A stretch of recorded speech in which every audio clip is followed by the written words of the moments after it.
Hoje Hoje no nosso podcast Mais Que Jurídico, estamos aqui com a ilustre presença do Dr. Renato Tiatini, promotor de justiça do Estado de Goiás.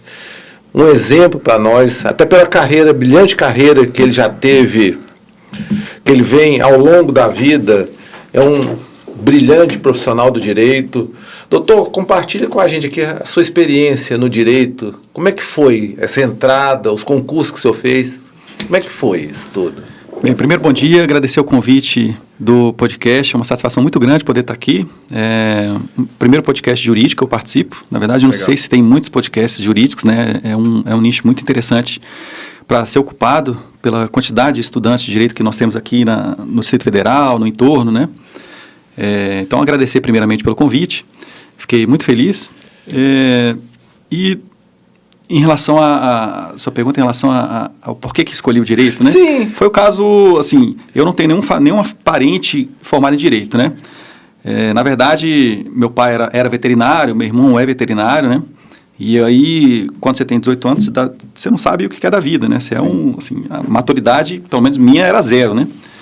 E aí, por conta disso, eu falei, eu não sei o que eu quero da vida, eu vou fazer veterinária. Aí eu fiz veterinária. Primeiro eu fiz na UPS, depois eu entrei no UNB, em veterinária. Fiquei 3 anos fazendo veterinária. Aí, no meio da minha faculdade, meu pai faleceu. Meu pai era veterinário. E isso em 2004. E aí eu já estava meio desestimulado, porque, assim, para você ser veterinário, não basta você gostar de animal. Né? Eu gostava de animal, eu gosto de animal até hoje, né? Mas você tem que ter aquela vocação. A vocação, exatamente. Também, né? Vocação, e aí, por exemplo, eu lembro no hospital que a gente chama de Agavetão, hospital de grande porte veterinário da UNB, um cavalo foi sacrificado para as pessoas meio que estudarem, porque não tinha pasto lá. Eu achei um absurdo, né? Você sacrificar um cavalo porque não tinha pasto. Enfim. E aí eu via todos os meus colegas ávidos para poder dissecar e entender as coisas. Sim. E eu estava quase chorando lá atrás. Eu vi que não era para mim aquele negócio. Exato. Entendeu? E aí, quando eu percebi isso, né, eu perdi assim, né, 4 anos fazendo veterinária. Eu vi que não era a minha praia mesmo. E como eu não sabia o que queria da vida, eu falei, eu vou fazer concurso, né, porque pelo menos o dinheiro eu tenho que ter. Minha mãe já estava numa pressão, né, por estar só estudando. A UNB, ela é período integral, então era difícil trabalhar e tudo, né. E aí eu comecei a estudar para concurso, e foi estudando para concurso que eu me apaixonei pelo direito. Né, eu comecei a fazer concurso primeiro de nível médio, e eu fiz ministérios da cultura, da integração social, Banco do Brasil, fiz um monte. E aí eu vi que eu comecei a passar nesses concursos, e aí um que eu fiquei foi o Tribunal Superior Eleitoral, porque era o que me permitia fazer faculdade, porque os outros concursos eram tudo 8 horas, carga horária, e o Tribunal Superior Eleitoral, né, o Judiciário, eram 7 horas. Aí eu entrei no Judiciário em 2007, no TSE, como técnico judiciário, e fui fazer Direito no CEUB. Né? Então, assim, eu apaixonei pelo direito estudando para concurso mesmo. Eu não tive nenhuma inspiração familiar, como muitas pessoas que formam Direito, né? Muitos juízes, promotores têm, né? E eu me apaixonei mesmo depois de velho, né? E por conta dos concursos. E aí, no TSE, eu acabei formando e entrei para analista do TRF. Aí, para mexer com direito mesmo, né? Analista jurídico. Trabalhei primeiro com o juiz federal, depois com o desembargador. E desembargador Lindo. E depois eu entrei como auditor da CGU, da Controladoria Geral da União, mas eu não estava plenamente satisfeito com as atribuições da CGU. Né? A gente não tinha uma independência como a gente tem no Ministério Público. Sim. Eu trabalhei na CGU 5 anos e peguei casos complexos lá, a CGU na parte da Corregedoria Nacional. E casos de político, inclusive, que a gente viu materialidade do desvio. Em verdade, o Agnello, ele tinha um contrato com empresa farmacêutica. E aí a gente fez o relatório final pela Esse demissão. Esse caso é famoso, né? Sim. Fez o relatório final pela demissão e o processo prescreveu. Por quê? Assim, político, porque já demorou 2 anos para ser julgado e nesses 2 anos, do relatório final para o julgamento, o processo prescreveu. E aí eu vi que...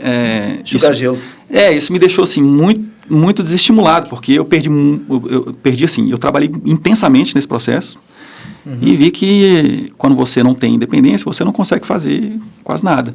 E aí isso me fez estudar para o Ministério Público. Aí eu comecei a estudar para o Ministério Público e entrei primeiro no Ministério Público do Paraná, fiquei 3 anos e meio lá, para depois vir para o Ministério Público do Estado de Goiás, que a minha família é de Brasília, né? Então, para mim, eu precisava vir para mais perto, né? O Ministério Público do Paraná era... eu ficava trabalhando no Paraná e não conseguia nem visitar meus parentes aqui, então... Agora deu tudo certo, graças a Deus. O senhor é bom de concurso, né? Foi passando, teve reprovação nesse meio de caminho. Cara, eu vou te falar assim, que o povo fala assim, não, você sabe marcar X, né? Pior que eu acho que eu sei marcar X. Porque, assim, eu não tenho... dificuldade. Mas eu não tenho nenhuma habilidade a mais, nem em relação à memória.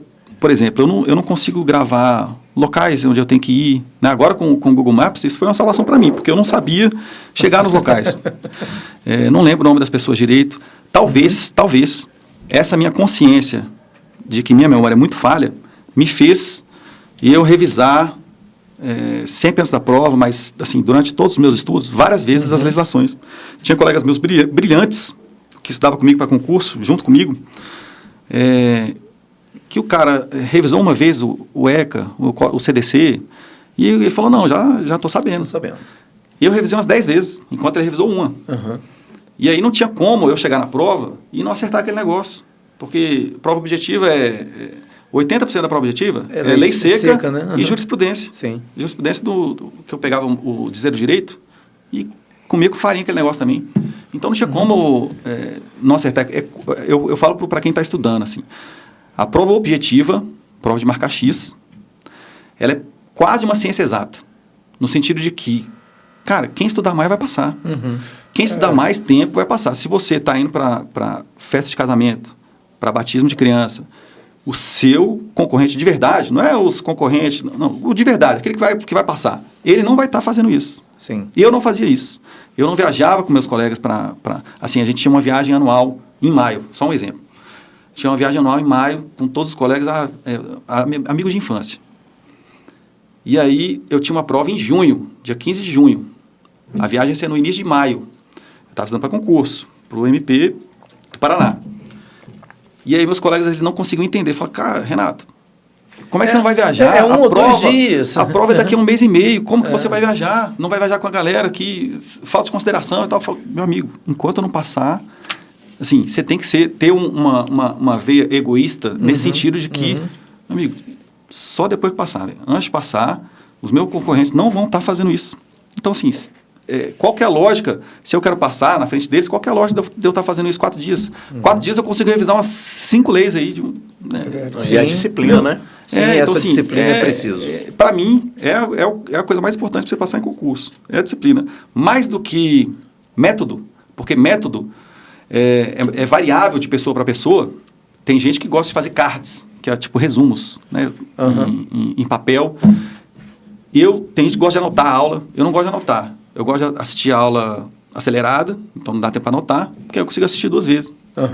E ler seca e tudo. Então, assim, um método, a pessoa ela vai se adequando à medida que ela vai estudando. Ela vai entendendo qual é o melhor caminho. Claro que no início ela pode ter uns conselhos de... Cara, você não vai ler um livro de Mar Mendes desse tamanho, né? Você vai ler um livro focado para concurso e tudo e tal. Vai fazer muito exercício, vai ler muita lei seca e tudo. Tem que ter umas dicas iniciais. Mas o método em si, a pessoa vai aprendendo estudando. Entendeu? E de banca para banca pode variar também. E ler o edital, vai ter que ler o edital, tem que fechar o edital mesmo, porque você quer passar. Se você não vai estudar o edital inteiro, você acha que a pessoa que está competindo contigo não vai estudar o edital inteiro? Eu vou. Então, assim, se você não for, você vai ficar atrás de mim. Isso é uma ciência exata. Tem como você acertar uma coisa que você não estudou. Eu acertava, muitas vezes, coisa de lei seca. Eu sabia na minha cabeça onde que estava no Vadimeco, aquele artigo que está sendo citado ali, de tanto eu ler no Vadimeco só, ali o CDC, por exemplo. um estudo mais focado. Código de Defesa do Consumidor cai muito na prova do Ministério Público. Cara, eu li aquilo 10 vezes, em 3 meses eu li 10 vezes o CDC. Né? Em compensação, leis ambientais, que eram 300 leis ambientais, e caíam 3 questões, o CDC era só um código, cai 5 questões. Então, você faz um estudo, né, focado, você não pode perder esse CDC aqui, você tem que matar todas. Exato. Então, essa questão do método você vai pegando no caminho mesmo, né? Agora, o principal é focar. Né? A minha esposa, ela fala assim que ela sempre falou para mim que, cara, você precisa vender curso por causa dos resultados, né? Ela queria que eu, na primeira fase do Paraná, de Roraima, tinha uma época que eu estava passando tudo em primeiro, na objetiva, né? Ela, não, você tem que vender um método e tal. Eu falei, amor, não tem um método. Eu vou estar enganando as pessoas. A pessoa vai me pagar para eu falar, filho, você tem que sentar a bunda aí e estudar o dia inteiro. Você tem que estudar o dia inteiro, é isso que tem que fazer. Você não pode ir em festa de amigo, não pode. Simplesmente não pode, porque o seu concorrente não vai estar indo. Né? É algo simples. E eu vou pedir, eu vou tomar dinheiro do cara para falar isso. Entendeu? Porque para dar disciplina para ele. Assim, para falar, menino, danadinho, você tem que sentar a bunda aí e estudar. Assim, entendeu? Porque esses resultados, eles fazem com que a pessoa fale, não, então eu quero saber um método dele. Na verdade, não tem método não, meu amigo, é sentar e estudar. Entendeu? Então, ela pediu para eu né, sugeriu para eu fazer isso, que ia dar meu dinheiro, entrar no digital e tudo. Falei, não, estou realizado no Ministério Público, sabe? Não tem essa pretensão. Mas, assim, em relação ao concurso, foi uma trajetória muito bacana. Isso foi uma coisa interessante, doutor Renato. As pessoas que acham que tem mágica, né? Que é chegar... Tem uma fórmula, né? Que tem uma fórmula que vai fazer isso. E se esquecem que tem uma preparação, que às vezes no dia da prova você não está bem, que tem a questão do emocional que vai pesar muito nisso aí. Eu conheço diversos colegas, analistas, até no próprio... Eu tenho uma amiga no Ministério Público que ela tem dificuldade. E você vê que ela sabe tudo e sabe muito. Mas na hora que chega na prova, parece que a prova fica maior do que ela. É aí que acaba vindo até uma frustração, né? Na hora que vem a reprovação, né? E é normal ter frustração em concurso, porque, assim...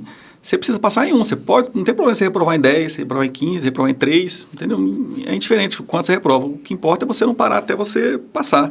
E essa questão do nervosismo, como é que você melhora nisso? Não é nenhum coach que vai te avisar não, meu amigo. Você ficou nervoso em você reflita, né? O que você pode melhorar, né? Às vezes você ficou nervoso, começou a suar, então vai com a roupa mais aconchegante para o negócio. Então, você vai melhorando a sua cabeça para os próximos você não ter o mesmo problema que você teve. Né? Concurso público, você só não passa se você desistir. Porque se você não desistir, uma hora você vai passar.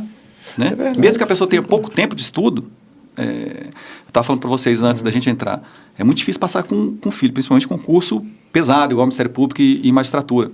Mas tem colega minha que passou com 2 filhos. Entendeu? 2 filhos e ela passou para o Ministério Público. Então, assim, ela ficou mais tempo estudando que eu? Ficou. Porque ela tinha menos tempo de estudar, para estudar. Para dedicar. Ficou, acho que, 8 anos estudando. Mas é guerreira, mesmo. Você vê, olha, é muita resiliência, né, cara? Ela só parou quando entrou. Só parou quando entrou. Essa é do colega do Paraná. Ficou 8 anos estudando com 2 filhas. E aí aquele negócio, cada um tem seu tempo. Se você conseguir se dedicar mais tempo, você vai fora a fila. É assim. O concurso é uma fila. Se você estudar mais, você fura a fila de quem está estudando menos. Muitos estudantes, eu vejo que eles querem, talvez, um mediatismo muito grande. Tem muito isso. E de todos, doutor, colegas que já passaram aqui, sejam magistrados, sejam promotores, a gente vê uma média aí de pelo menos uns 5 anos. 4, 5 anos estudando. Então, não é 2 anos que você vai estudar e vai se frustrar e não consigo passar. Abdicando. Exatamente. De estar com os amigos, de estar com a família, de ir para uma festa, né? E esse é o discurso também, né? De todo mundo, né? Olha, eu deixei de muitos colegas que ficam, da forma como o senhor falou aí, mas você não vai, é uma noite ali, a gente só vai numa festa ali. Não, eu vou estudar. Porque o meu concorrente nessa hora está estudando. É isso. E assim, eu pelo fato de eu ter estudado assim, quando eu não estava, eu tirei 1 ano de licença da CGU para estudar para o Ministério Público. Cara, eu fiquei assim, eu só não estava estudando quando eu estava tomando banho. Mesmo assim, no banho, eu ficava pensando no que fazer, no que estudar. Sim. Então, assim, eu estava numa psicose e assim, é ruim. Cara, assim, eu passei rápido, entendeu? Em 2 anos eu consegui passar no MP Paraná, MP Roraima e MP Rondônia. Você passou em 3? E eu, do Ministério Público, e aí eu entrei no Paraná. Mas por causa disso, assim, se eu tivesse menos tempo para estudar, obviamente, eu demoraria mais tempo. Eu não sei se eu aguentaria, porque tem gente que tem uma resistência maior. Essa é minha amiga, ficou 8 anos. Eu confesso que eu talvez não aguentaria. Por isso que eu tento esticar o máximo período de estudo para poder passar mais rápido. Mas o senhor falando aqui, eu não sabia dessa informação, mas se eu ter passado já em 3 concursos, apesar que no norte, mas assim, rápido, né? Acaba que também tem essa coisa. Só então focou, mas na hora que foi também, foi de uma vez só e foram vários, né? Foi. Mas aí é o seguinte... Eu fiz isso porque, primeiro, eu tirei licença para interesse particular, então eu tinha juntado uma grana na CGU, eu fiquei 1 ano trabalhando, e rapaz, quando você vê que você não está recebendo, você vê que o dinheiro some rápido. Eu tinha calculado ficar 1 ano e meio com essa grana. Deu 11 meses, a grana já tinha acabado, minha esposa começou a me ajudar. Mas como eu passei, eu fui trabalhar como promotor do Paraná, 13 meses depois, então 1 ano e 1 mês. Então, minha esposa me ajudou só 2 meses para pagar minhas contas. Mas por quê? Eu fiquei, literalmente, assim, 12 horas para cima, líquidas, estudando. Então, assim, você quer passar mais rápido? Você consegue. Só que você tem que... Você tem, por exemplo, um menino de 20 anos, se ele tem condições do pai dele sustentar um tempo, sim, meu amigo, aproveita. Aproveita, o problema é que os jovens, eles não têm a cabeça que nós temos. Sim. É verdade. E nós não temos o tempo que eles têm. É isso. E eu olho assim para os jovens e falo, meu amigo, se eu tivesse esse tempo, podia ser qualquer coisa, cara. Porque quando o cara tem 20 anos, amigo, ele desperdiça o tempo para um monte de cabeça coisa. fresca, aí estuda né? 2 horinhas. Meu amigo, você está estudando 2 horinhas, você não trabalha, está estudando 2 horinhas. Cara, você podia passar aí, sabe-se lá se você vai passar em 5, 10 anos, mas tu podia passar em 2.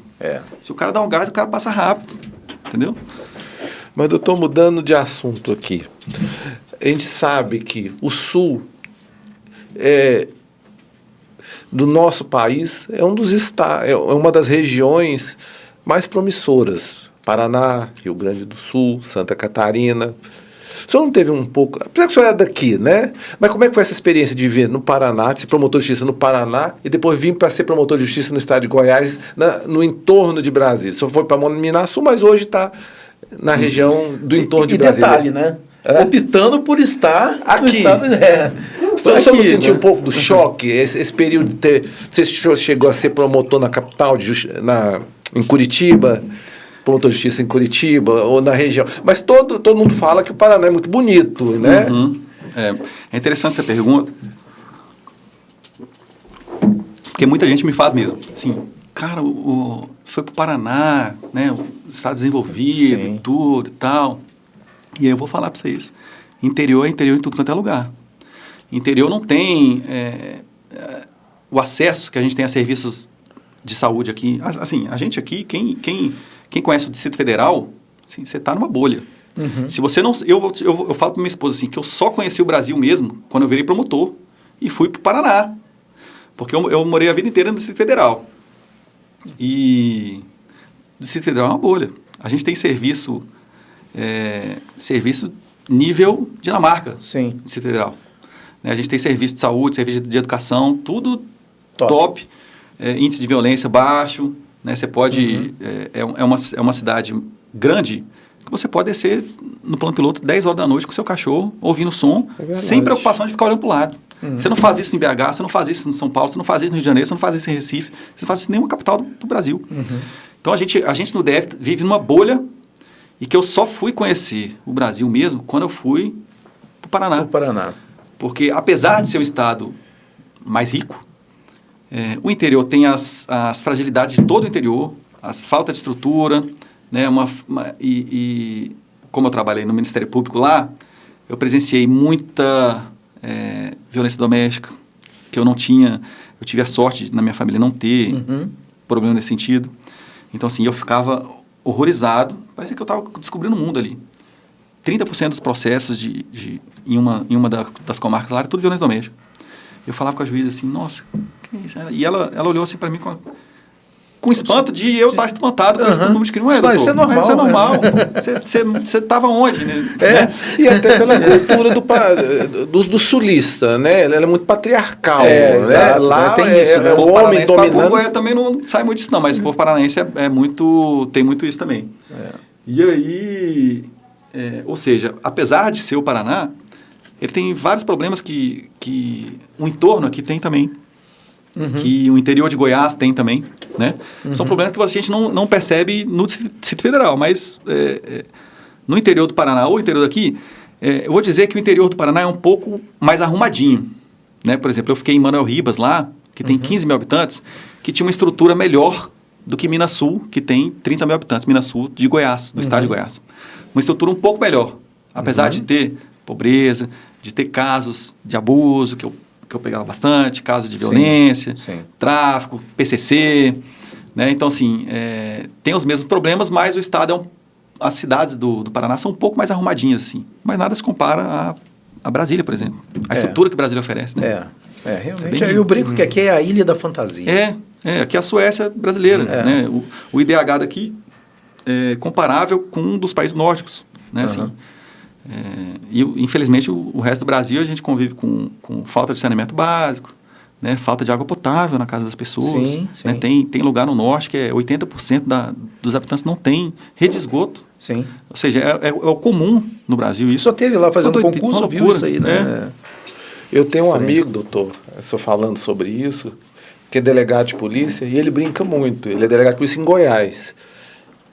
E tem um disparate da Polícia Civil de Goiás, por mais que estruturada que ela esteja, porque o governador Ronaldo Caiado realmente ele mudou a segurança pública lá. E tem ajudado muito, ele tem investido muito na segurança pública, na Polícia Civil, na Polícia Militar.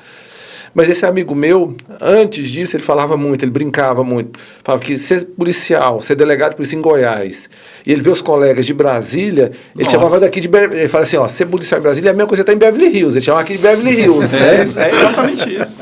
Exatamente isso. Aqui a estrutura da Polícia Civil é de outro mundo. É uma estrutura parelha com a Polícia Federal. Né? Meu irmão é policial federal, ele conta das investigações, os caras usam drone para mapear o local. É o que eu ia falar, doutor. A gente pega, quando pega processo, inquérito, não tem nada. Que inicia no Distrito Federal, você pega um inquérito que inicia no Distrito Federal, né, que depois, de repente, a competência vem para o estado de Goiás, você vê que é outra coisa. Completamente. Você pega perícia, né? Todas as perícias, os níveis, exatamente. Foto do satélite, drone, né? Eles fazem a perícia local do crime. Sim, cara, os caras, eles conseguem dizer como é que a arma estava apontada, isso, justifica, com base em onde a bala foi encontrada. Eles fazem mapeamento com drone. E consegue pegar todos os relevos do local. Assim, é um negócio super interessante. Muito interessante. Mas, assim, para a gente aqui ainda está um pouco distante. Está, realmente, está distante. Assim, a Polícia Civil, assim, eu tenho muitos colegas delegados aqui em Goiás, mas a estrutura ainda precisa melhorar, assim, bastante, sabe? Para investigação, né? A gente vê que precisa ter um aporte de recursos maior, assim. A Polícia Militar tem até mais estrutura do que a Polícia Civil, aqui no estado de Goiás, né? Tem uma estrutura bem maior e muitas vezes a Polícia Militar quer participar de investigação. Tem a P2 que pode fazer atos de investigação em parceria com o Ministério Público. E aí a Polícia Civil fala, mas estão tomando o meu lugar. Mas, meu amigo, você tem que pedir, então, melhor estrutura aí para vocês investigarem. Porque não pode ficar sem investigação. Né? Crimes graves, às vezes tem crimes graves que não tem uma investigação, não por moleza de quem está trabalhando, mas por falta de estrutura mesmo. Que, infelizmente, não... Você vê que quando, por exemplo, é muito comum, em alguns casos, eu atender lá o Ministério Público, fazendo ANPPs. Boa parte do que é ali feito de ANPPs são para compra de equipamentos para a Polícia Civil. Scanner, computadores e tal. Aí você fica pensando... Coisas básicas. São coisas básicas, né? Então... Drone. A gente em Minas Sul comprou um drone para a polícia para a questão ambiental lá, porque o ambiental lá era muito, muito pesado. Só que a gente não tinha dinheiro. E ele falava, doutor, se a gente já fez pedido, 2 anos para lá, a gente reitera, o negócio não anda, e fala que vai, aí anula a licitação, aí não sei o quê. Eu falo, não, quanto que é o drone? R$10 mil. Porra, Então vamos juntar aqui uns 3 Exato. RPP, a gente faz, Exato, a gente conseguiu. é isso aí. Entendeu? Mas é complicado. Órgão público é complicado. Eu trabalho há 20 anos em órgão público. Né? Eu sei a dificuldade que é, né? Assim, a dificuldade que é trabalhar em órgão público, a dificuldade que é você ter a mesma eficiência da iniciativa privada. Isso, Cara, é muito difícil. Muito distante. Porque a gente tem que observar diversos procedimentos legais, né? A questão do orçamento é uma questão mais controlada.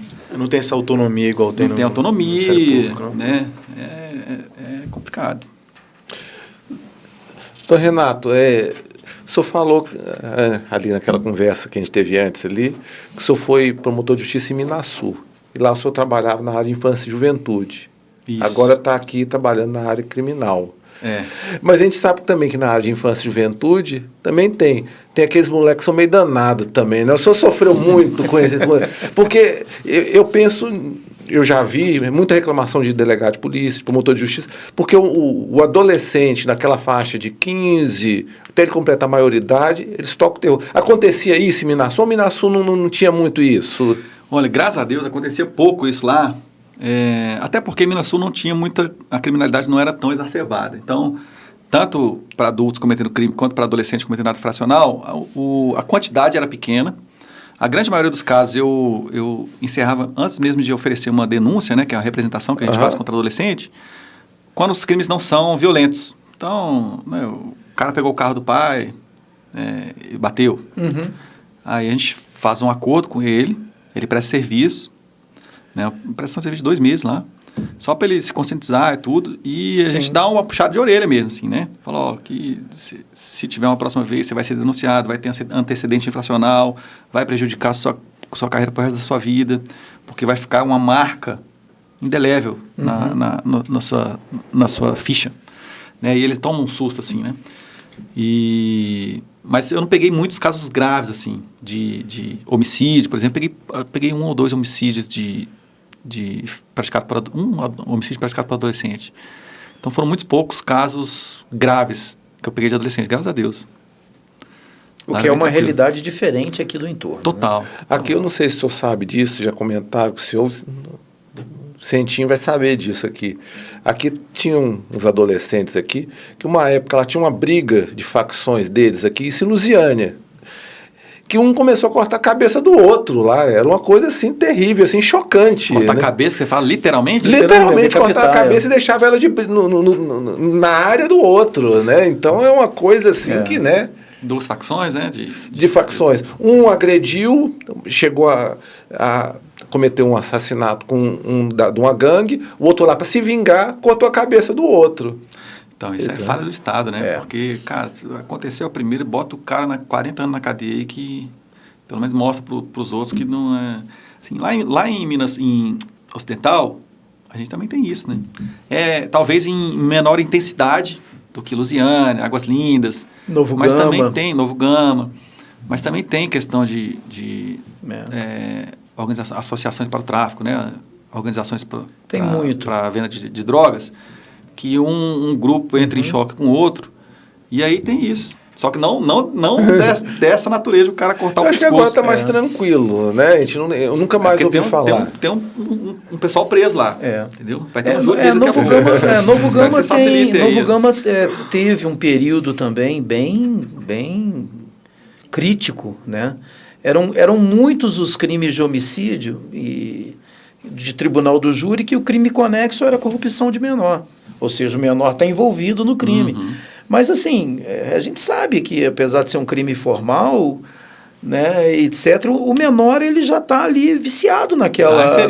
Está inserido, né, dentro daquele contexto ali, né? Inclusive, normalmente é ele que pratica os atos. Exato. Sob mando dos adultos, né?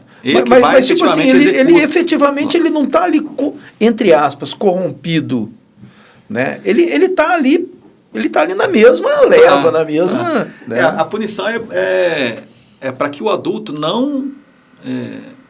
A ideia de que, mesmo ele já estando corrompido, cara, tem uns adolescentes de 16 anos aí, meu amigo, que já matou 5, 10. Que é o que chefia, inclusive, o tráfico. Mas etc. A ideia é que, como ele está ele ainda está em desenvolvimento, né, mental e tudo, o adulto tome ciência que, se praticar com um adolescente um crime, vai piorar ainda a tua pena. Então, sim, você quer fazer fazer merda. Mesmo que o adolescente esteja pro crime, se fizer com ele, vai sobrar pra você, vai piorar para você. Só que é muito discrepante, né? Porque muitas vezes a gente faz o júri, então o rapaz tem entre 18 e 21, o que está sendo julgado, né? Pela muito discrepante. Muito discrepante. Então, assim, o adolescente vai pegar 2 anos, 3 anos e vai ser liberado. Quando isso? E aí, recentemente eu fiz um que ele ficou 45 dias. O cara que está do lado dele praticando crime, com 18 anos e 6 meses, por exemplo, o cara vai pegar 40 anos. Exatamente. 30 anos. Se o cara matou 2 pessoas, o adolescente matou 2 pessoas, ele fica 3 anos. Mas aí eu acho que não porque a pena do homicídio está alta, é porque a pena do assim... do ato infracional. A sociedade tem que discutir isso. Tem que discutir. Não necessariamente tem que reduzir a maioridade.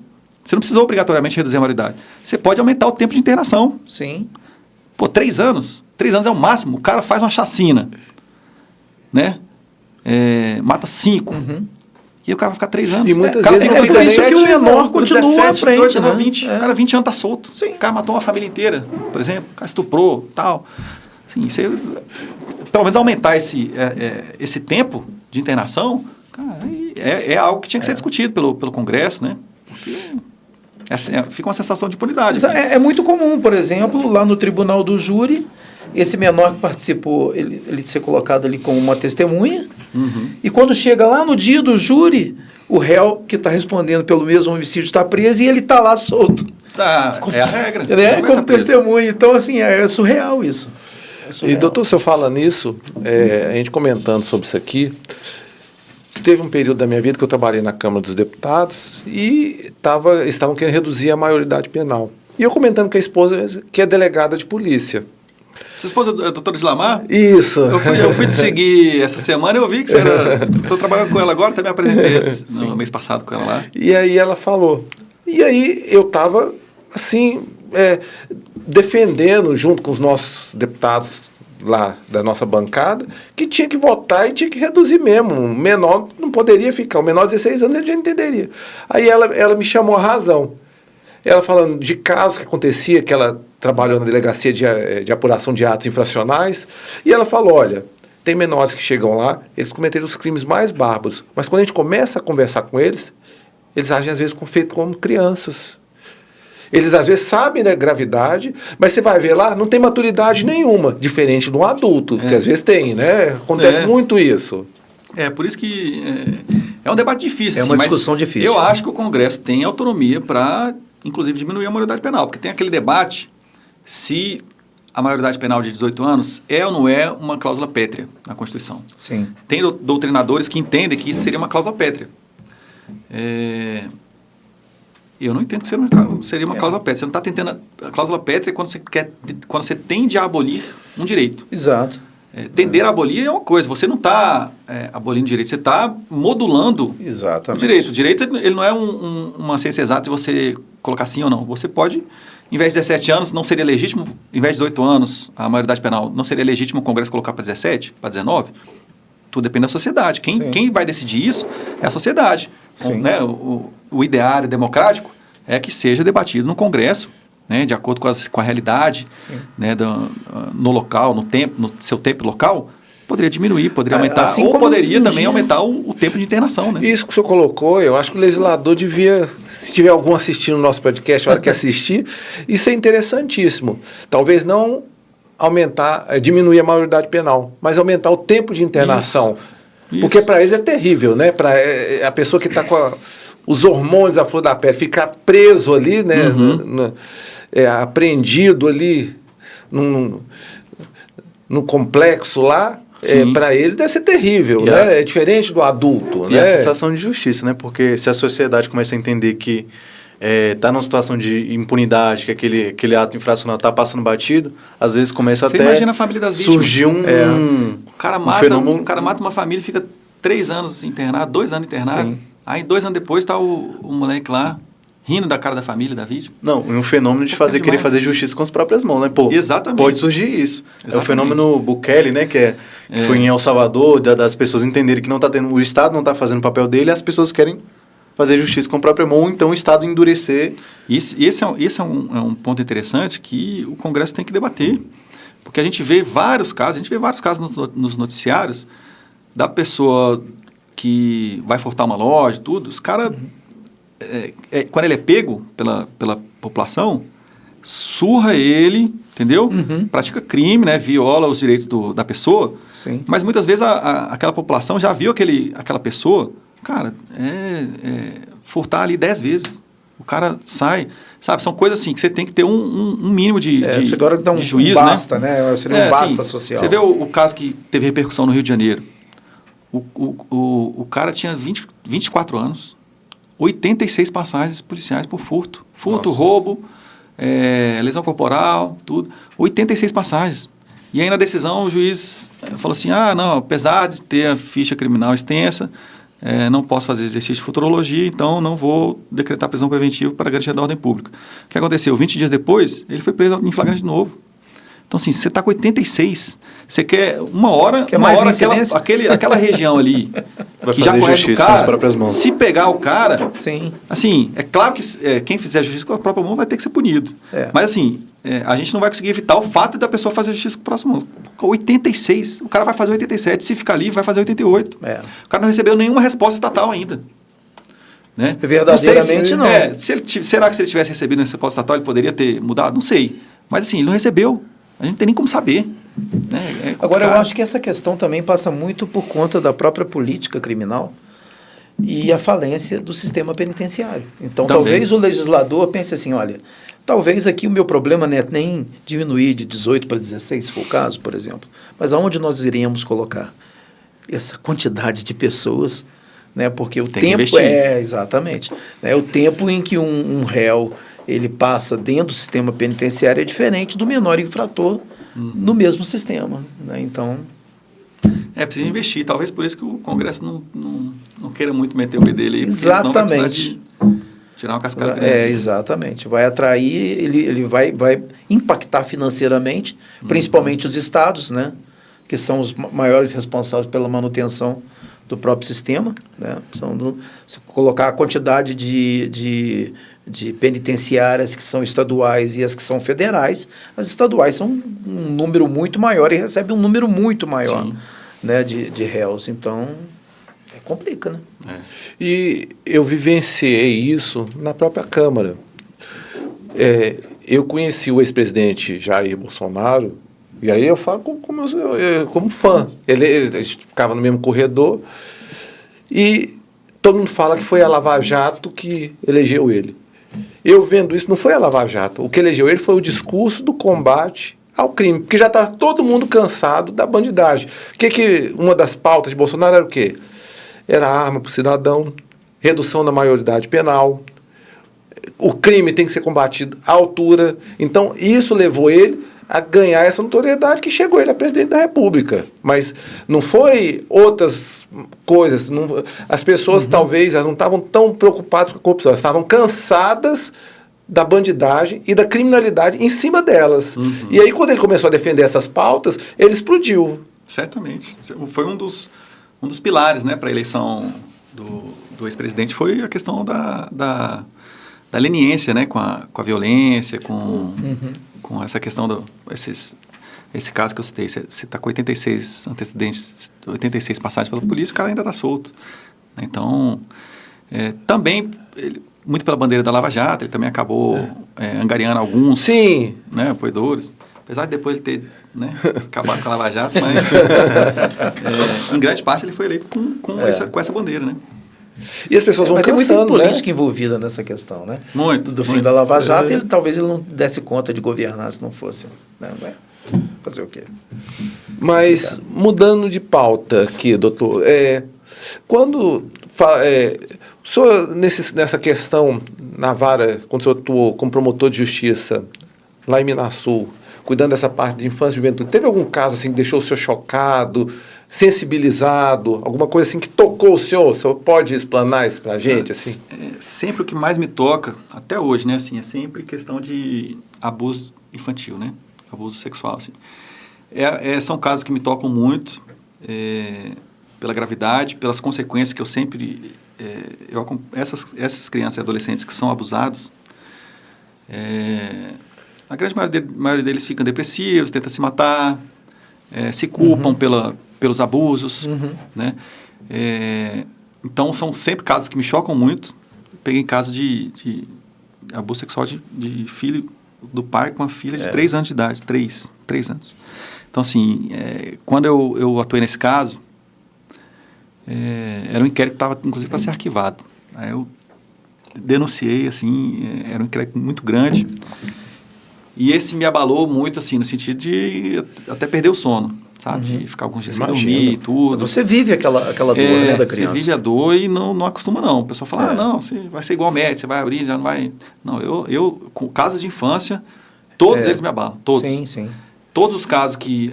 E assim, uma situação assim, que é chocante e não deixa de ser chocante para mim.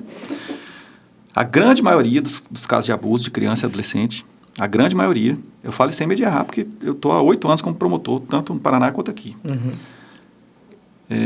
Na grande maioria dos casos, a mãe fica do lado do agressor. Sim, leniente. Porque assim, 90% dos crimes de abuso, quem comete é alguém da família. Pai, padrasto, avô, tio. E quando é pai, padrasto, né, quando é a pessoa que está casada com a mãe, na grande maioria dos casos, a mãe fica a favor do abusador, contrata advogado para o abusador. Isso é uma dificuldade imensa para nós, por quê? Porque a menina começa a se culpar e aí lá no depoimento especial, ela muda a versão porque ela começa a achar que ela está acabando com a família, que a mãe fala que ela vai acabar com a família e tal e tal. E muitas vezes o cara pode ser absolvido. Então, assim, esses crimes de contra criança e adolescente, crime sexual, são os que mais me abalam, sempre foram. Né? A gente montou uma rede de proteção lá na infância, lá em Minas Sul, que é muito interessante, muito, muito, muito. Nessa rede de proteção, todo mês a gente faz reuniões mensais, né, com todos os órgãos que atuam com a proteção da criança. Então, vai conselho tutelar, todos os conselheiros, mesmo quem não está trabalhando, tem que ir todo mundo. A gente notifica, todo mundo vai. Esse é o bom do Ministério Público, porque esse respeito faz com que a gente possa levar projetos importantes adiante. Vai secretária de saúde, vai secretária de educação, vai secretária da assistência social, que é importantíssimo, o CREAS, o CRAS, diversos órgãos, o pessoal da delegacia, eu participando. E aí a gente conseguiu montar uma rede de atendimento para essas crianças que sofrem violência, criança e adolescente, para elas serem ouvidas. Eu batalhei muito lá no judiciário para ser ouvido. Cara, você tem que botar a criança para ser ouvido no máximo 1 mês, 2 meses depois. É só o tempo de... algum órgão ficou sabendo? Faz o registro na delegacia. O delegado, na hora, já pede depoimento especial. Ou então mandava para a gente pedir. E aí, com 1 mês, a juíza marca. Só precisa de 1 mês para citar o cara. Para ele constituir advogado e tudo. Mas tem que ser rápido. Porque os processos lá, antigamente, demorava 6 meses, 1 ano, 2 anos. Meu amigo, 2 anos depois, acabou. A criança já voltou pro lar, já fizeram a cabeça dela, né? Acabou, já era. Vai continuar sofrendo violência por culpa do Estado. Então, isso é algo que me choca bastante.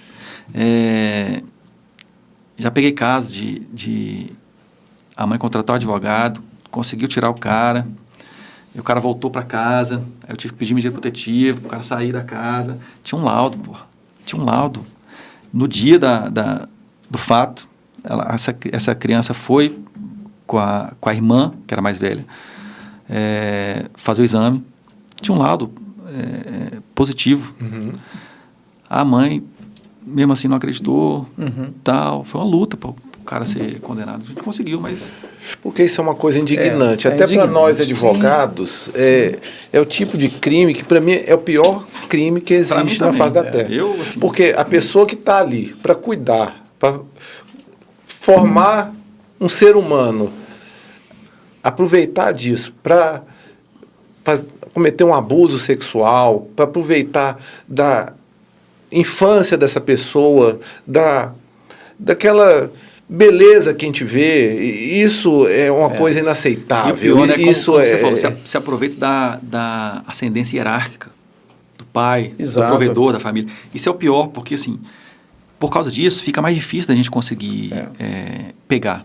Né? Vocês são advogados, vocês sabem. A gente não tem testemunha em crime sexual. É um crime que acontece ali Como é que a gente vai ter... ali não tem testemunho ocular, ninguém vai cometer o crime de abuso na frente dos outros. Na frente dos outros, Entendeu? Então, assim, é difícil a gente conseguir uma condenação, né? Tem uma jurisprudência favorável, né? Que se a vítima, palavra da vítima, se a vítima for firme, sempre, sem contradições e tudo.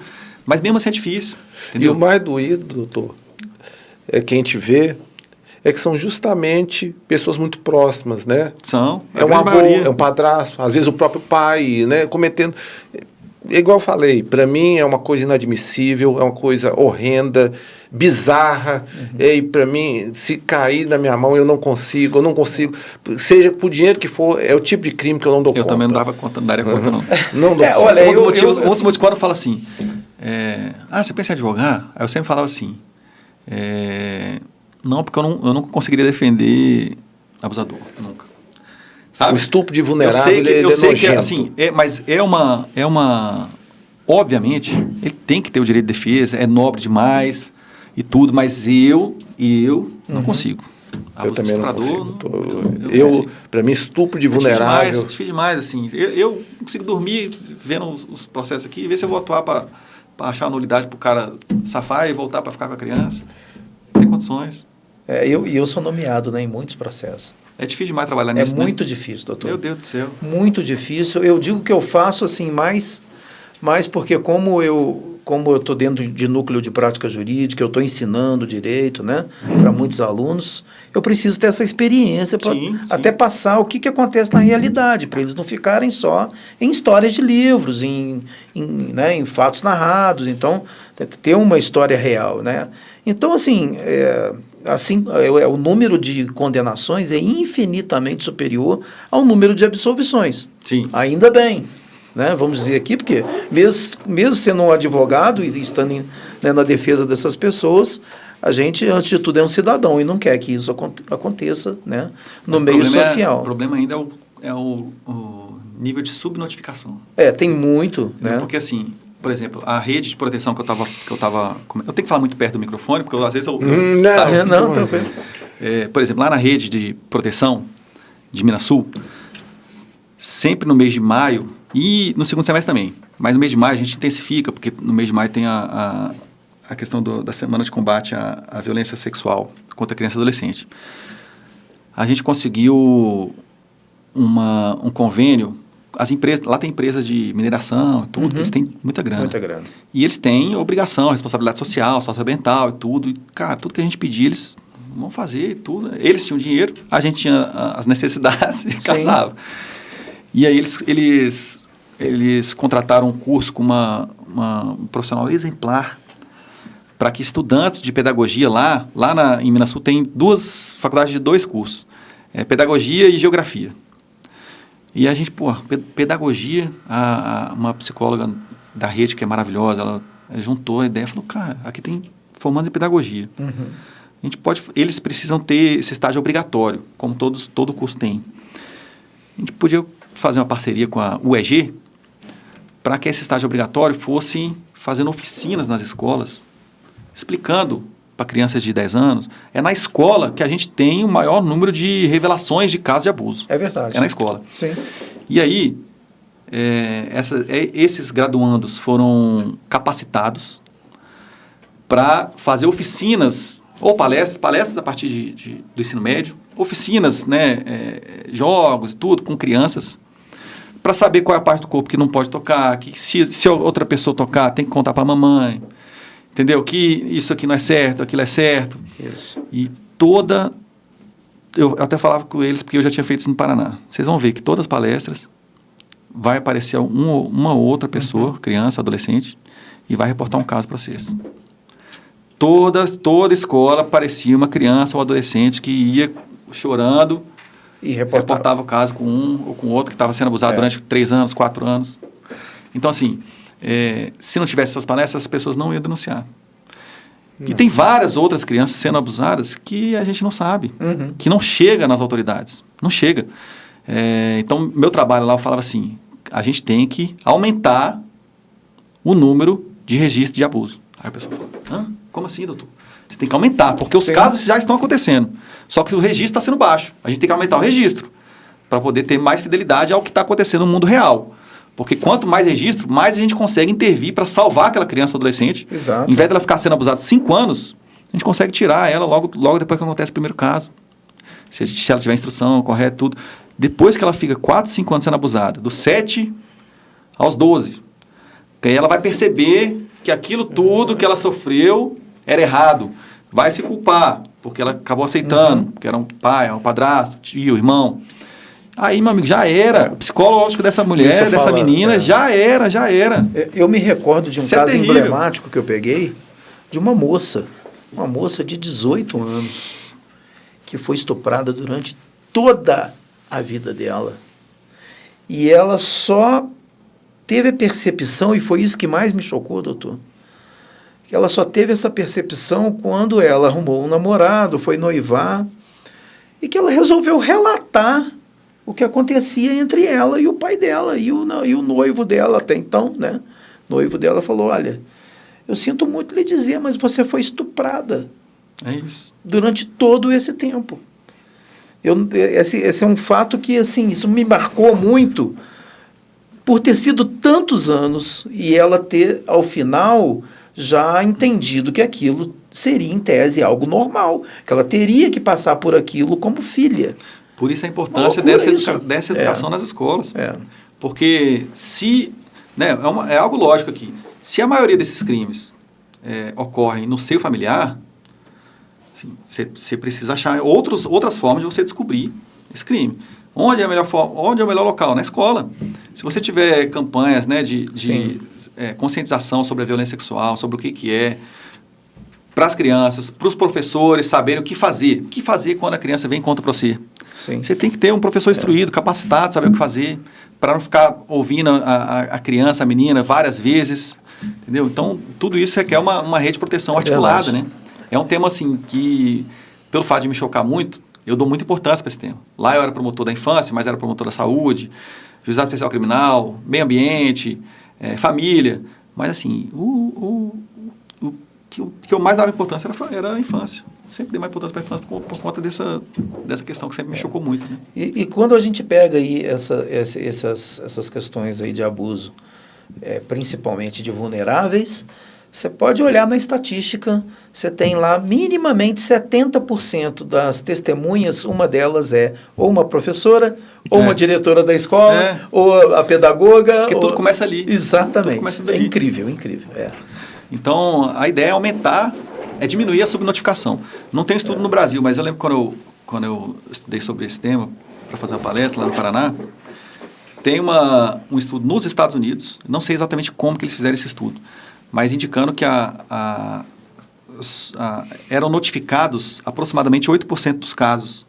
Então, tinham 92, a cada 8 casos que chegavam... Uma cifra negra violenta. Eram 92 casos das crianças que estavam sendo abusadas e ia continuar sendo abusadas, porque até ela crescer e o pedófilo não querer mais, ou né, até o cara morrer, porque não ia chegar no sistema de justiça. Né? É um tema muito delicado. E eu acho que aqui no Brasil, infelizmente, nossa lei é muito branda para esse tipo de crime. Eu acho que tinha que ser equiparado ao crime de homicídio. Mas de alguma forma já né? É um crime hediondo. É hediondo, mas a pena ainda está muito aquém, né? Porque... Agora, a lei Henri Borel, ela deu um upgrade, vamos dizer assim. Deu uma melhorada, né? A questão, assim, para mim, não é nem a pena em si. A questão a gente não tem regimes semiaberto e aberto. Isso é uma mentira. Não existe, né? A gente não tem colônia agrícola, a gente não exatamente. tem casal pegado, a gente não tem... É uma ficção, realmente. Então, é tudo uma ficção. Então, se você parar para pensar, a pena não é aquilo que está escrito no preceito secundário do artigo do Código Penal. A pena não é aquela. Se a pessoa é condenada por homicídio a uma pena de 6 anos, homicídio simples, 6 anos. É tornozeleiro. E não tem tornozeleiro no Estado. O que vai acontecer? Exato, Ela é condenada a 6 anos. Domiciliar. Ela vai ficar solta. Não vai acontecer nada, porque domiciliar sem tornozeleira não é nada. Porque se você não tem tornozeleira, o Estado não vai ficar... Tem como monitorar. Igual com o Bolsonaro lá, fica um agente lá olhando para ver se o Bolsonaro vai tirar a cabeça. Não vai fazer isso com os outros. Então, assim, 6 anos é o único lugar no mundo em que você pode cometer um homicídio, ser condenado, dar o azar de ser condenado, porque aqui 15% só chega no júri, dá um azar de ser condenado, e mesmo condenado, você fica solto. Você cumpre a pena inteira solto, sem nenhuma obrigação. Regime semiaberto, sem tornozeleira, não tem casa de albergado, vai para tornozeleira. Não tem tornozeleira, vai para casa, meu filho. E aí, seu danadinho, você não pode sair à noite, tá bom? Tudo bem? Uhum. E aí, o que ele vai fazer? Se ele sair, o que vai acontecer? Nada. Nada, porque... Não vai acontecer nada. Então, assim, a pena, se fosse 6 anos mesmo, se fosse 8 anos mesmo para estupro... Opa. Se fosse 8 anos mesmo para estupro de vulnerável, 8 anos, a mínima. Se o cara pegar 10, é uma pena razoável. Mas ele vai ficar 10? Não vai. Ele vai ficar 40% de 10. Ele vai ficar 4 anos, se ele é primário. 4 anos. 4 anos, depois vai para o regime semiaberto também. Ainda tem remissão. Então, talvez o modo de cumprimento da pena, que para mim ainda é... Se tivesse um semiaberto de verdade, aí tudo bem. Ou uma tornozeleira que eu entendo a dificuldade de ter um regime semiaberto, né, uma casa de albergado, uma colônia industrial. Então, investe em tornozeleira pelo menos. Sim, entendeu? Porque aí, pelo menos a gente consegue incutir na pessoa uma responsabilidade penal. Ele vai se sentir sendo responsabilizado pelo crime que ele cometeu. Né? Ele sabe que com a tornozeleira não vai poder sair, vai tocar ali, vai chegar no juiz. Vai ter que dormir com ela ligada na tomada. Vai ter que dormir, e se descumprir pode ser regredido, entendeu? Então ele vai sentir uma responsabilização penal nas suas costas. Agora, regime semiaberto, sem tornozeleira, o cara não sente nada. Não é nada, né? Isso aí tem que ser realista. Mas, doutor, com sua vasta experiência em diferentes órgãos que o senhor já passou, ainda mais que o senhor falou aqui pra gente aqui, o senhor gosta de fazer concurso público, gostava, né? Agora, a sua visão na justiça mudou ao longo do tempo? O que nós podemos, o que o doutor Renato vai dizer aqui para as pessoas que estão nos assistindo? O que poderia mudar para melhorar ao longo agora daqui para frente, né? Nossa, tem tanta coisa para melhorar na justiça, né? Tem. Porque a questão da celeridade, que é algo que está melhorando, né? Isso a informatização, a digitalização. Sim, melhorou muito. A gente tem um exemplo no nosso Tribunal de Justiça do Estado de Goiás, que realmente, assim, tem várias críticas para a gente fazer, mas a gente não pode criticar que está piorando em relação ao julgamento dos processos. Está melhorando. O que demorava 10 anos para ser julgado, hoje está sendo julgado em 2. Então, isso incute na sociedade um senso de justiça que antes não tinha. Exato. Nos crimes de abuso, por exemplo, de crime de vulnerável lá, as pessoas falavam lá para os integrantes da rede de proteção, não vou denunciar não, porque eu denunciei o fulano e não aconteceu nada com ele, e hoje ele não gosta de mim, ele me ameaça e tudo e tal. Entendeu? Então, a questão da celeridade, que é um princípio constitucional, da razoável duração do processo é um princípio constitucional, previsto na Constituição, né? É fundamental para mim, né? Justiça tardia não é justiça, né? Assim, se você tem... E eu não falo nem só no criminal, né? No civil. Você está tendo uma contenta civil e você demora 10 anos para você receber...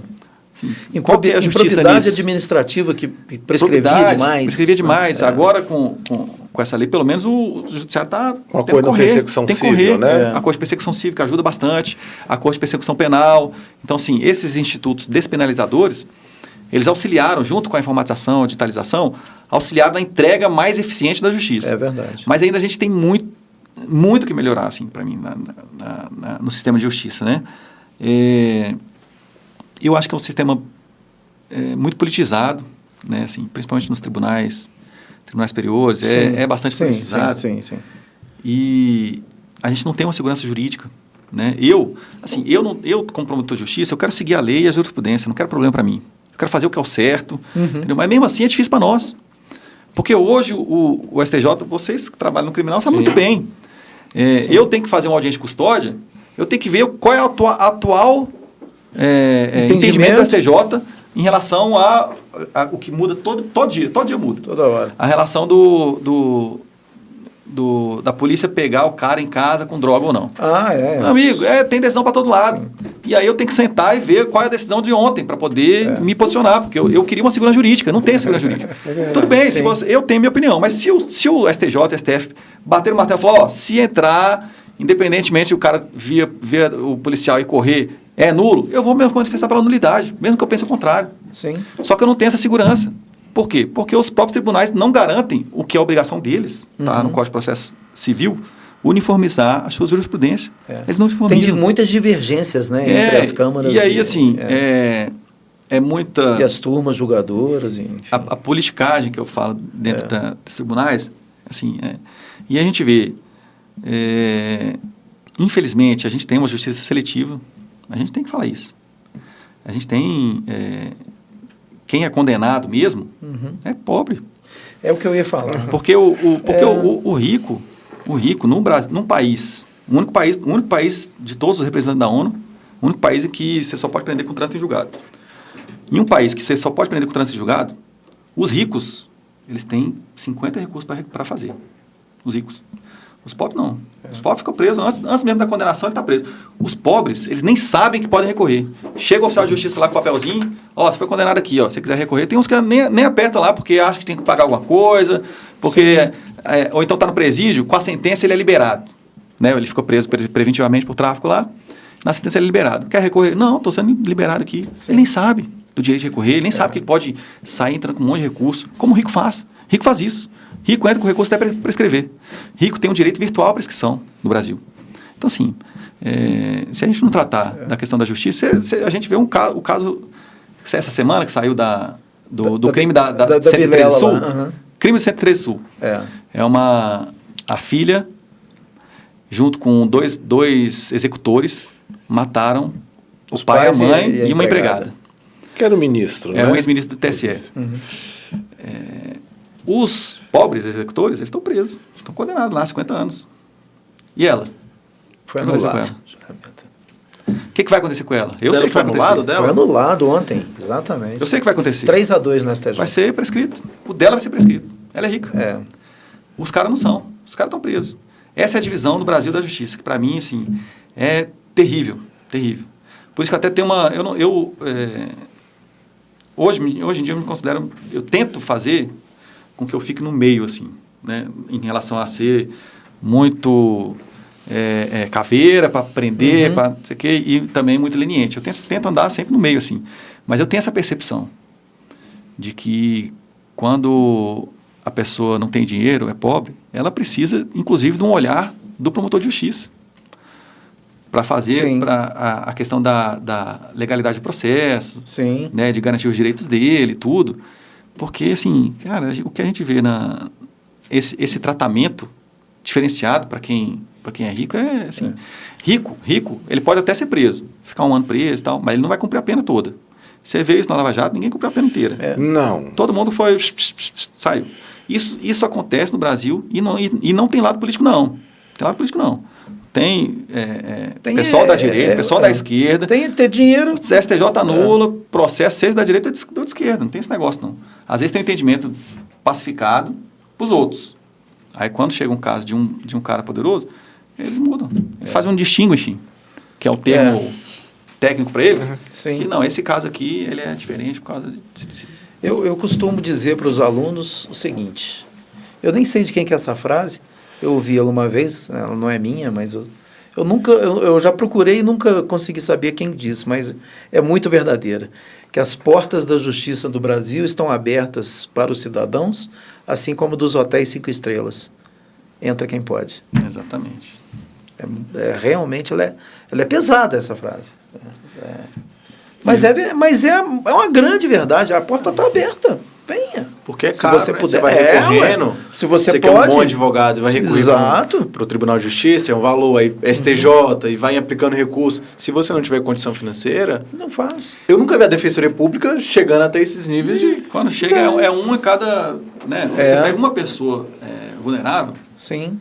Que consegue chegar lá. Quando chega em 300 que são todos abonados na riqueza. E a gente comenta isso aqui. Infelizmente, o nosso Código de Processo Penal ele foi feito para ser aplicado para o pobre.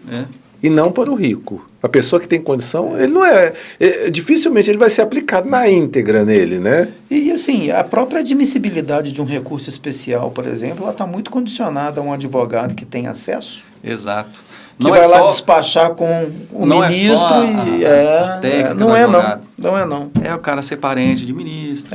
Entendeu? Assim, esse meio aí tá assim, e isso para mim tem que ser essas investigações que tem de venda de sentença no STJ, nos tribunais. Sim, cara. Será que alguém vai ser punido? Isso não é ficção, não, isso é realidade, né? Então assim, se ninguém for punido, será que vai mudar?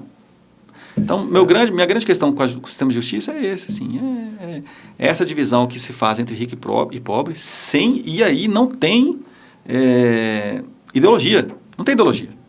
Se o cara é rico, é de direita lá, ou é de esquerda, tá com a camisa lá do Tchê, tu é rico, meu amigo, aqui o tratamento é igual para a ideologia. É igual. A impunidade para a ideologia é igual. Se você é de esquerda ou de direita, você tem dinheiro, você tem direito a recurso infinito, direito à prescrição, que o pobre não vai ter. Exatamente. Você tem dinheiro, você tem contato com advogado que conhece os meandros ali do STJ, do STF. Então, assim, para mim, se não mudar, se não acabar com a impunidade em relação a esses casos do judiciário, cara, você imagina se você pegar de verdade, condenar um desembargador que vendia sentença. Condenar de verdade, não é só passar no...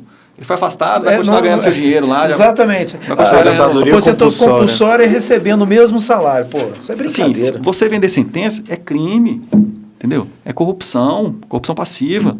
Receber qualquer benefício, peculato, pena de 2 a 12 anos. Sim. Então, se o cara ficou 5 anos vendendo sentença, o cara tem que pegar uma pena de verdade. Você não vê isso. Você não vê acontecendo. Se um que pega... Você imagina o caráter pedagógico para os outros ministros, desembargadores, juízes, promotores. Estou falando de todos os sistemas de justiça, porque tem em todo lugar. Tem no Ministério Público, tem no Tribunal de Justiça, tem nos tribunais superiores. Mas assim, quem até hoje foi condenado mesmo por vender sentença? Quem até hoje ficou preso? Está preso aí 20 anos, 30 anos, desembargador por vender sentença. Você não vê. O pobre do trabalhador CLT, se é pego furtando o empregador, ele recebe a pena capital do direito do trabalho, que é a justa causa. E aí? E lá eles aposentam. Então, assim, para mim tem que... eu acho que tem essa questão dos privilégios também. É até impopular isso também dentro do Ministério Público do Judiciário, mas assim, esses privilégios têm que acabar. Questão de ter 2 meses de férias, questão de não poder ser demitido. Eu não posso ser demitido. Eu entendo as garantias, que é importante tudo, mas assim, a vitaliciedade, você pode fazer o que você quiser. Se eu não quiser trabalhar, eu não vou ser demitido. Não existe, e essa é uma das diferenciais de iniciativa privada e iniciativa pública, não tem como você demitir uma pessoa, isso agora não só em relação ao promotor e juiz, isso em relação aos servidores públicos. Eu fui servidor público 12 anos, eu sei como funciona. Trabalhei na corregedoria. Você não demite ninguém no serviço público por falta de produtividade. Você não demite. Você não consegue demitir ninguém por falta de produtividade. Essa pessoa que não produz, ela vai ser beneficiada no seguinte sentido. O chefe não vai passar para o trabalho para ela, vai passar para o outro que trabalha bem. Exato. Então, assim, como é que você vai criar eficiência do serviço público que não tem esse controle?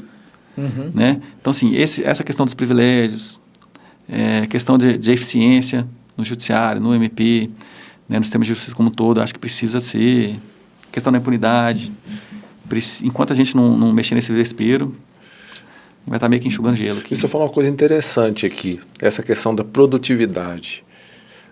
A pessoa que está trabalhando ali, na área dela lá, e que ela produz pouco, o chefe vai passar para o outro. Ela acaba ainda ganhando um prêmio por produzir pouco, né? Isso, que é o mais absurdo nisso, né? Sim.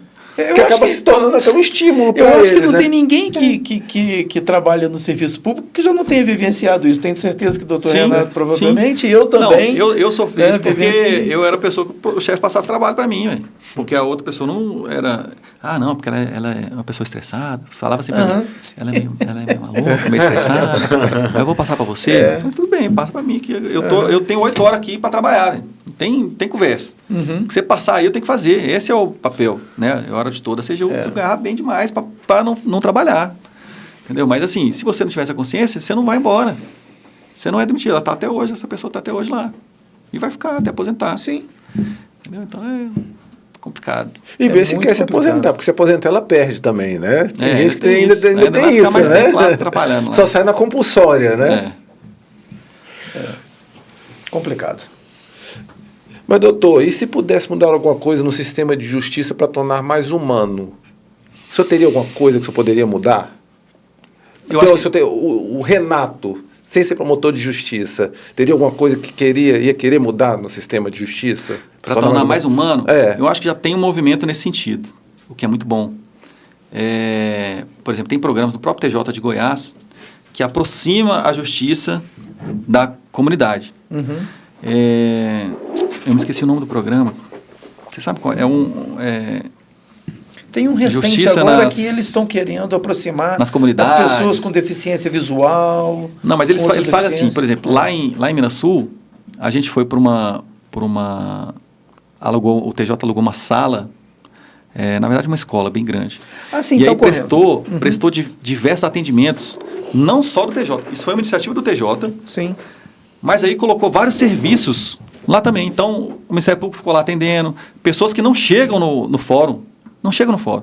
Pessoas vulneráveis, a gente tem níveis de pessoas vulneráveis. Tem os vulneráveis que têm um pouco de conhecimento e conseguem pedir ajuda a nós lá no Ministério Público. Ah, o município não está dando remédio, minha mãe está com câncer e tal, ele consegue chegar lá. Eu acho que chama Mais Justiça. Tem Não sei, alguma pessoas... coisa assim. Mais Justiça. Na Esse aí Ocidental mesmo. recentemente teve. Isso. Tem pessoas que não participei. chegam no fórum. Elas não chegam. Elas não têm o conhecimento, a possibilidade de chegar no fórum. Então, às vezes, a justiça lá no bairro dela, ela consegue chegar onde ela não chegaria mais. E ela consegue um tratamento de saúde, ela consegue fazer alguma denúncia de violência doméstica. Sim. Entendeu? Então, essa questão da aproximação da justiça é algo que já está sendo feito, que é muito bom e positivo. Essa seria meu pensamento em relação ao que pode ser melhorado. É intensificar isso. Intensificar, assim, antigamente, os juízes, antigamente, assim, até bem pouco tempo atrás, nunca foram de fazer o que a doutora Isabela faz, por exemplo. A doutora Isabela, ela está liderando um projeto Mulheres Protegidas lá em Minas Sul, que eu participei. Ela que arregaça as mangas, faz palestra com nós, entendeu? Ela abriu a janela do judiciário e viu a realidade que está acontecendo lá fora. Sim. Porque até bem pouco tempo atrás, juiz nenhum fazia isso. Hoje tem um estímulo do CNJ para você ter esse atendimento mais humanizado, né? O Ministério Público já tem, em relação a isso especificamente, o Ministério Público está bem à frente no sentido de atender a população. A gente faz isso já naturalmente. Eu costumo falar assim, todo lugar que eu chego, o secretário fala assim, doutor, tem uma pessoa querendo falar contigo, já falei que não, tal. Eu falo, não, você não tem que falar que não. Todo mundo que quer falar com o promotor, todo mundo, ele tem que falar. Se eu não conseguir hoje, a gente marca um tempo e tudo. Eu sou obrigado a ouvir todo mundo, porque eu sou empregado. Eu sou empregado da sociedade. Eu tenho que seguir a lei. Eu não vou atender exatamente o que ela quer, muitas vezes. Sim. Mas muitas vezes, às vezes eu falo que o secretário falou com ela, né? Isso aí não é uma demanda do Ministério Público e tal. A pessoa sai satisfeita, ela queria só conversar com o promotor. Sim. Então, esse atendimento que o Ministério Público já vem fazendo há um tempo, o Judiciário também está estimulando os juízes a fazer isso, que nunca foi feito. Os juízes nunca olharam para fora, assim, né, do castelo, e viu o que está acontecendo na realidade. Tem juízes que nem recebem advogado. E agora está tendo um movimento assim, um pouco melhor nesse sentido. Alguns juízes, Acabou. a Isabela é um exemplo claríssimo disso, mas não só ela, tem vários outros juízes que estão assim, empenhados em diversos projetos, não só o projeto contra a violência doméstica, mas diversos outros projetos de interesse da sociedade, projetos aceleração de previdenciário. Você vê uma certa humanização que antes não existia.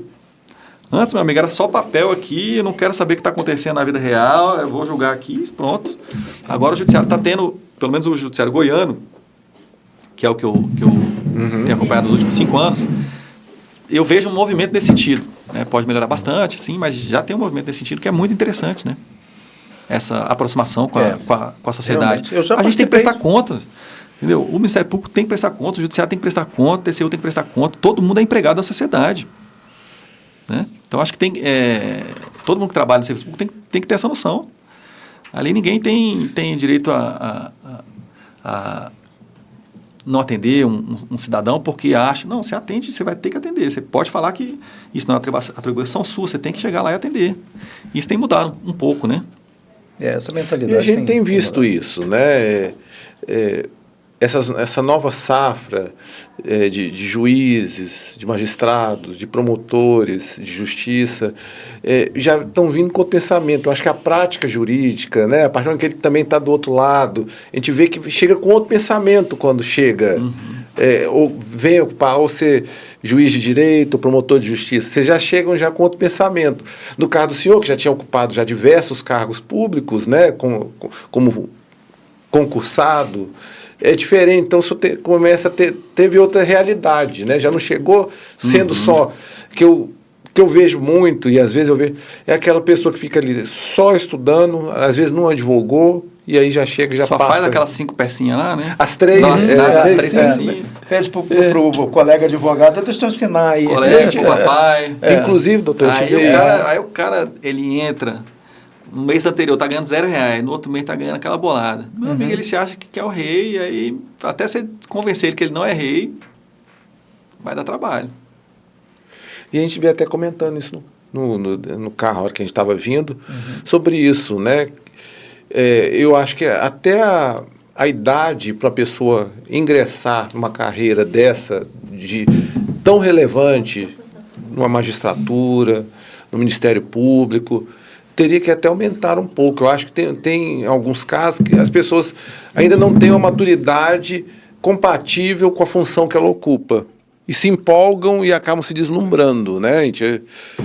Apesar que hoje tem se mudado muito isso, mas ainda acontece muito. Eu já vi, eu falo muito porque como eu sou casado com delegada de polícia, eu já vi isso. Eu já vi delegado de polícia com 24 anos e assim, e um jovem de 24 anos não tem maturidade nenhuma ainda. Ele pode ter sofrido tudo, mas a hora que ele coloca lá, sou delegado de polícia, que coloca uma arma, que coloca um distintivo, o cara acha que é o super-homem, né? E aí a gente vê coisas absurdas. Eu já vi isso acontecer. É bom ter a experiência. E eu acho que delegado não tem, né? Essa obrigação de... Obrigação, acho que delegado não igual juiz e promotor não tem precisa que ter 3 nem anos OAB, de idade. para poder fazer. Goiás não tem, alguns estados têm, que são 3 anos, alguns exigem 2, São Paulo exige 2, por exemplo. Pelo menos 2 seria interessante, né? Seria, né? Minimamente. Vai chegar com 20 anos lá, formou. Agora, eu penso numa coisa também. Eu penso que há muitos anos atrás, as pessoas que ocupavam essa posição, um juiz de direito, um promotor de justiça, até mesmo um defensor público, elas estavam muito mais restritas às pessoas que já estavam inseridas dentro de um contexto social, financeiro, porque tinha a possibilidade, não tinha tantas faculdades de direito, né? Você tinha ali as federais para estudar, somente aquelas pessoas que tinham mais condições financeiras que alcançavam isso e que, portanto, alcançavam um concurso público e que já viviam dentro de uma espécie de bolha social e que tinha uma outra visão da sociedade. Então, a partir do momento em que as pessoas começaram a ter mais acesso, democratizou o curso superior. E aquelas pessoas que já viviam aqui já um pouco mais no piso, vamos dizer, da sociedade, né? E talvez até por isso que esses mais jovens, ainda que mais jovens, já têm uma maturidade maior, porque já conhecem as dificuldades da vida, já enfrentaram dificuldades para chegar no posto aonde chegaram, né? E que não vem de feudos. Democratizou antigamente mais, era isso. Antigamente, promotor e juiz era tudo filho de promotor e juiz. Isso. Década de 90, um promotor era filho do promotor, que era filho do juiz, que era do desembargador, desembargador e tal, e só vai seguindo porque assim, as faculdades eram meio mais fechadas e tudo.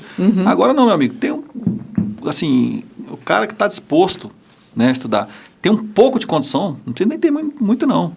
Tem um colega meu que era técnico judiciário comigo lá no TSE, O pai dele era da Candangolândia, ele vendia churrasquinho e a mãe estava desempregada, assim, ele tinha que trabalhar no McDonald's para poder estudar e tudo. Olha que legal. E estudou, passou no TSE, hoje em dia ele é promotor lá em São Paulo. Olha que bacana. Assim, se fosse antigamente, ele não ia conseguir isso. Exato. Nunca. Não ia conseguir nunca isso. E hoje você vê que tem gente que alcança vindo de baixo mesmo, assim. O cara, claro que foi mais difícil para ele do que para mim, por exemplo. O cara tinha que trabalhar ao mesmo tempo que estudava no TSE. Né? Eu estava só estudando. Mas a pessoa consegue, ele conseguiu. Né? Então, ele não conseguiria antes. Antes era só quem é filho.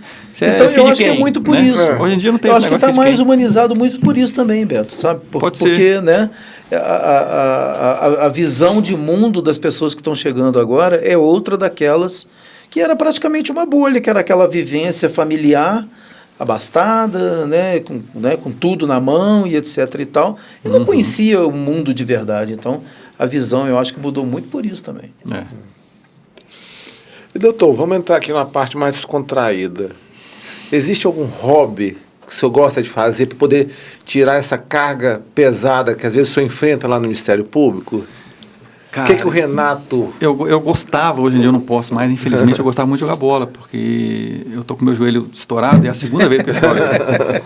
Eu fiz cirurgia no ligamento cruzado, e aí voltei a jogar bola, fiz a fisioterapia, tudo certinho, tudo bonitinho, voltei a jogar bola e machuquei de novo. Então, assim, o meu único esporte, que eu, no dia anterior, eu já ficava feliz, porque no dia seguinte eu vou jogar bola e tal, era futebol. Hoje em dia eu malho porque é obrigatório. Sim. Hoje é obrigatório. Você tem saúde, questão de saúde. Depois dos 40, meu amigo, você tem que fazer atividade física. Né? Assim, é igual escovar dente. Né? Para a saúde, já tem evidência, né, a chover aí, então não tem o que fazer. Aí, hoje, de hobby, assim, é mais viagem, assim.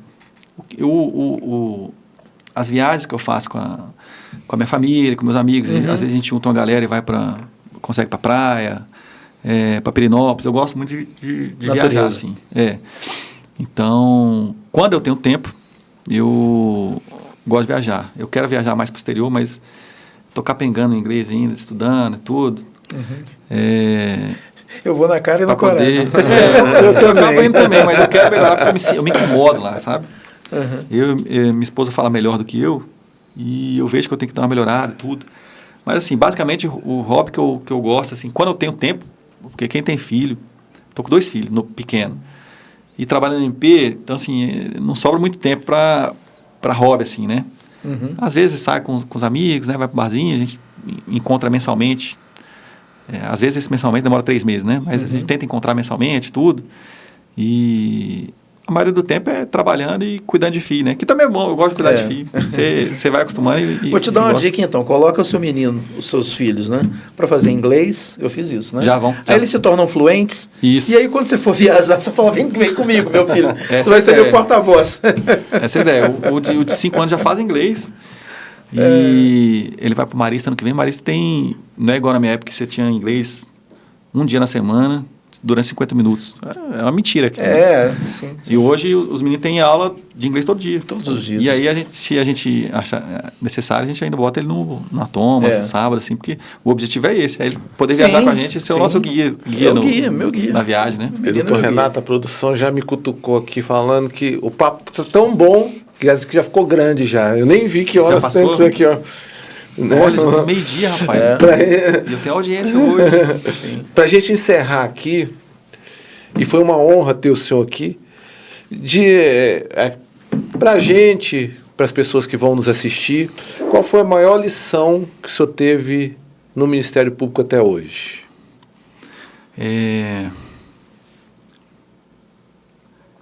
Para mim, especificamente, pode não ser para várias outras pessoas, mas para mim foi conhecer a realidade do Brasil, assim, porque eu não conhecia. Eu não era uma pessoa, minha família nunca foi rica nem nada, mas a gente sempre foi classe média. Classe média em Brasília, você está numa bolha, você está numa bolha, você não sabe o que é violência, entendeu? Você não sabe o que é violência. Os homicídios não acontecem com a família, com a minha família, não acontece. O homicídio acontece com os pobres, fora de Brasília. Então, estupro também não presenciei na minha família. Todas essas questões que acontecem no Brasil, eu só fui ter noção quando eu trabalhei no Ministério Público. Então, o Ministério Público, primeiro, me ensinou a cair na real, ver o que é o Brasil. Isso me faz ter mais gratidão, né, pela minha família, né? Assim, eu não sou uma pessoa religiosa, assim, mas eu tenho gratidão por eu ter nascido na minha família. E, por outro lado, isso me faz eu ter mais vontade de trabalhar para poder, na medida do que é possível para mim, para poder melhorar a vida dessas pessoas. Então, em Minas Sul, que eu trabalhei no extracriminal, para mim foi muito bom por causa disso. Assim. A gente lá, o promotor de justiça na cidade menor, ele consegue fazer muita coisa. Às vezes um ofício, uma ligação para a secretária de saúde, porque a pessoa está precisando de um medicamento que não está sendo fornecido e ela não tem condições de comprar, extremamente vulnerável, e a secretária de saúde ela resolve só com telefonema. Né? Às vezes a gente consegue faz reuniões junto com os municípios para poder, por exemplo, em Minas Sul não estava sendo fornecido leite especial para criança que tem alergia à proteína do leite. As pessoas pobres que têm dinheiro compram. Mas quem não tinha, a criança ficava desnutrida. Doente. E aí ela chegava no Ministério Público, quando chegava, aí eu tenho que fazer todo um protocolo antes de ajuização. Encaminho o ofício para o secretário, ele demora para responder, eu reitero, ele responde, tal, eu vejo se tem cabimento, tem ajuização, o juiz vai, decide tutela provisória e tal. Ele vai receber esse leite, ele ia receber esse leite 6 meses depois. Meu amigo, dos 3 meses aos 9 meses, era fundamental ele estar recebendo, ele perdeu. E aí, o que aconteceu? Eu fiz uma reunião com a secretária, com os médicos do SUS lá de Minas Sul. A gente articulou quais são os leites mais utilizados, porque tem vários tipos de problema e tudo, não só alergia à proteína do leite. Esse. Então, por que o município não faz um pregão e já disponibiliza esse? Porque, obviamente, todas as ações que eu entrava, eu ganhava. Porque eu só vou entrar se eu estou amparado pela STJ. Assim, eu não quero inovar nada. Sim. Eu faço o que eu sei que é permitido fazer. E o município sabia disso. Então, ele perdia todas as vezes, só que prejudicava a pessoa, prejudicava a imagem do município, porque a população falava, tem que ir no Ministério Público e o município não resolve. Prejudica você, eu falei, prejudica o prefeito. Entendeu? Então, assim, é pior para todo mundo. E eles entenderam, fizeram, ajustaram com os médicos lá, com os médicos do SUS, que eles passam o médico que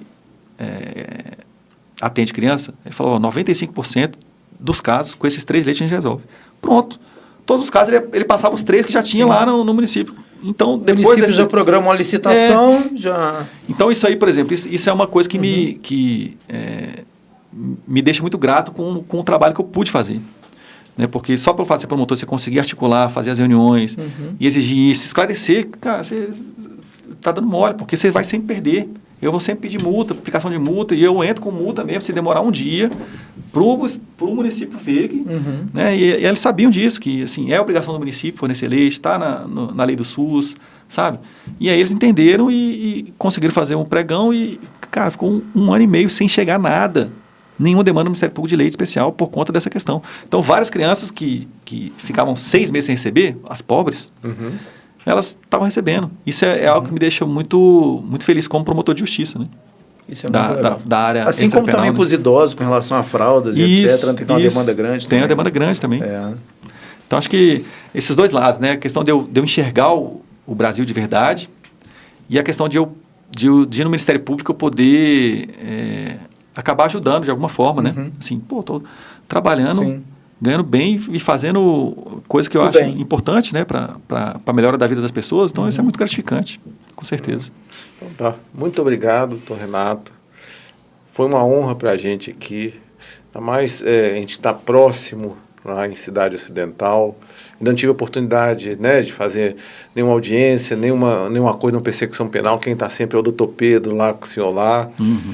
doutor Vicentinho? Eu fica mais no Novo Gama? Para mim, uma honra grande, porque já tive a oportunidade de trabalhar com o doutor Renato, ainda que virtualmente, né? Há um tempo atrás, né? Há um tempo atrás. Bom ter reencontrado o doutor Foi também. muito bom ter reencontrado, então, assim, né? E saber que o senhor está na cidade ocidental agora, a gente está próximo novamente, né?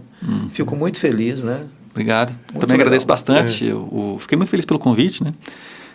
De poder estar nesse podcast que é extremamente necessário para a população e para as pessoas que estão fazendo, né? Estão pensando em entrar para a área do direito, né? Conhecer um pouco a carreira do Ministério Público. Vocês já trouxeram aqui juízes, diversos juízes, né? Sim. Também para poder falar um pouco da carreira da magistratura, né? E é importante trazer todas essas carreiras jurídicas, né? Que a Sim. pessoa, né, que está ouvindo, ela vai formando a consciência, saber, não, de repente eu não estava gostando dessa carreira, mas eu achei interessante o que foi dito lá no eu podcast. até tive né? uma ideia aqui, se eu concordar, eu vou falar com ela também, fazer um podcast com o senhor e com a doutora Isabela, que você já tem um entrosamento. Vamos, é uma vamos inovação, tá? Vamos, mas sim. nós vamos fazer aqui. Eu vou convidá-la. Vamos, sou fãzaço aceitando, dela, sou fãzaço. Vamos sim, aceito com certeza. Então tá bom, muito obrigado. obrigado. Viu? Obrigado pelo convite. Bom dia. Bom dia.